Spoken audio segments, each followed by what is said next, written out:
Hi it's lady bird time. இன்றைக்கி வந்து காலையில் எப்பயுமே மோஸ்ட்லி எழுந்த உடனே வந்து கிச்சனுக்கு வந்துட்டேன் அப்படின்னா கவுனி அரிசி கஞ்சியை காய்ச்சி எடுத்து வச்சுருவேன். அப்போ தான் வந்து நான் ஸ்கூலுக்கு போகிறதுக்குள்ளே நல்லா ஆறிடும், வேக வேகமாக குடிச்சிட்டு போயிடலாம் அப்படின்னு.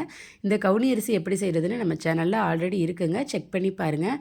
முக்கியமாக வெயிட் லாஸ் பண்ணணும் அப்படின்னு நினைக்கிறவங்க இந்த கவுனி அரிசி கஞ்சி எடுத்துக்கோங்க, நல்ல ரிசல்ட் கொடுக்கும். அதுக்கு தொட்டுக்கிறதுக்கு வந்து தேங்காய் துவையல் செஞ்சுருந்தேன், நல்லா புளி வச்சு அரைச்சாச்சு. அதுலேருந்து அப்படியே கொஞ்சமாக எடுத்து சட்னி மாதிரி அப்படியே வச்சுட்டேங்க. அதை வந்து பசங்களுக்கு தோசை ஊற்றி கொடுத்துக்கலாம் பிரேக்ஃபாஸ்ட்டுக்கு அப்படின்னு. லஞ்சுக்குமே வந்து இன்றைக்கி கொள்ளு ரசமும் அப்புறம் உருளைக்கிழங்கு ஃப்ரை பண்ணியிருந்தேன். அந்த தேங்காய் துவையல் வேறு இருந்துச்சா, அதை வச்சு அப்படியே மேனேஜ் பண்ணிக்கலாம் அப்படின்னு. நான் வந்து எப்பயுமே வந்து சாதம் கம்மியாக தாங்க சாப்பிடுவேன், அது அப்படியே பழகிடுச்சு. காய் எதுவும் இன்றைக்கி ரொம்ப செய்யலை. சரி காய் செய்யலை அப்படிங்கும்போது கண்டிப்பாக எனக்கு மதியம் ஸ்கூலில் பசிக்கும் அப்படின்னு இன்றைக்கி ஒரு கைப்பிடி சாதம் வழக்கம் போல் எடுத்துக்கிட்டு காய்க்கு பதிலாக இன்றைக்கி கவுனி அரிசி கஞ்சி எடுத்துகிட்டு போயிட்டேன். அதை சாப்பிட்டேன் அப்படின்னாவே கொஞ்சம் நல்லா ஃபில்லிங்காக இருக்கும். ஸ்நாக்ஸுக்கு வந்து கடலை மிட்டாய் தாங்க. தேங்க்யூ.